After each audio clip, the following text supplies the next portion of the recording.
100% উৎসব ভাতা দিতে হবে। আমাদেরকে নামমাত্র মূল্যে 500 টাকা মেডিকেল ভাতা দেওয়া হয়, এটি সরকারি মোতাবেক 1500 টাকা মেডিকেল ভাতা দিতে হবে।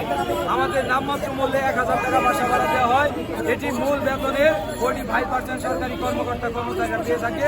সেই মোতাবেক আমাদের এই তিনটি দাবি, উৎসব ভাতা, মেডিকেল ভাতা এবং বাড়ি ভাড়া, এটি সরকারি নিয়মে দিতে হবে। আমাদের এই তিনটি দাবি আমরা উত্থাপন করেছি। এই তিনটি দাবি আমাদের মেনে নিলে আমরা জাতীয় প্রেস ক্লাব থেকে অনশন কর্মসূচি স্থগিত করে আমরা শিক্ষা প্রতিষ্ঠানে ফিরে যাব। আজ পর্যন্ত জাতীয় পতাকা জোটের পক্ষ থেকে আমরা জাতীয় প্রেস ক্লাবে আমরণ অনশন কর্মসূচিতে অবস্থান করি।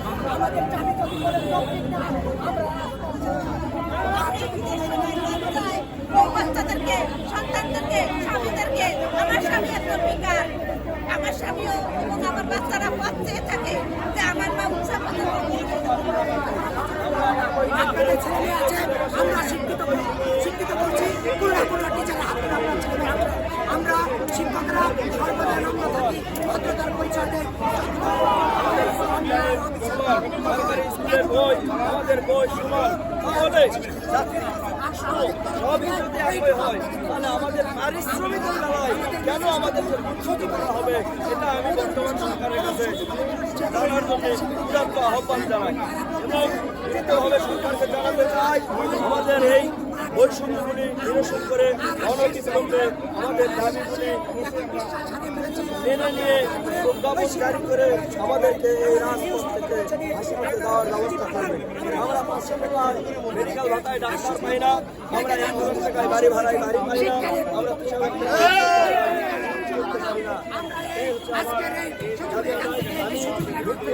আমরা জানাতে চাই আপনারা বাড়ি ভাড়া, উৎসব ভাতা, চিকিৎসা ভাতা এখন পৌঁছে দিবেন।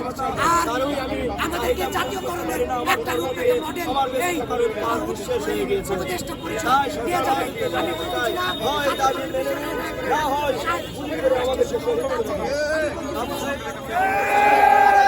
আপনাদের মাধ্যমে, মিডিয়ার মাধ্যমে সরকারের সংশ্লিষ্ট ব্যক্তিবর্গকে আমরা বলতে চাই যে আমাদের এখানে যারা আছে সবাই বাংলাদেশের সর্বোচ্চ বিদ্যাপীঠ, ভালো ভালো শিক্ষা প্রতিষ্ঠান থেকে লেখাপড়া শিখে এই জায়গায় এসেছে।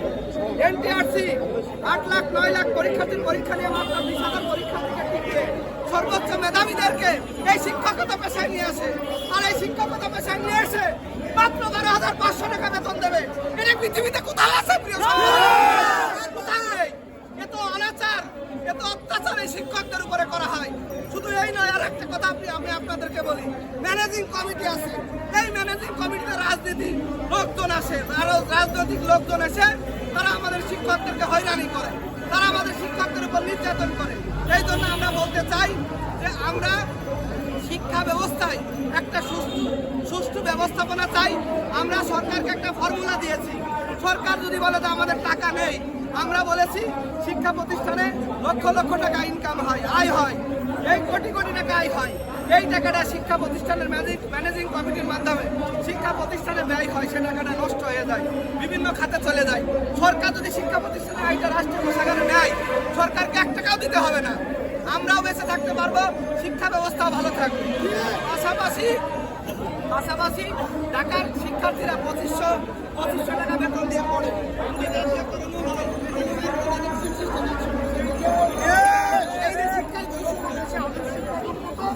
এবং অর্থনৈতিকভাবে উন্নত, যেহেতু শিক্ষকরা মানে পরোক্ষভাবে অর্থনীতিতে অবদান রাখছে, তাহলে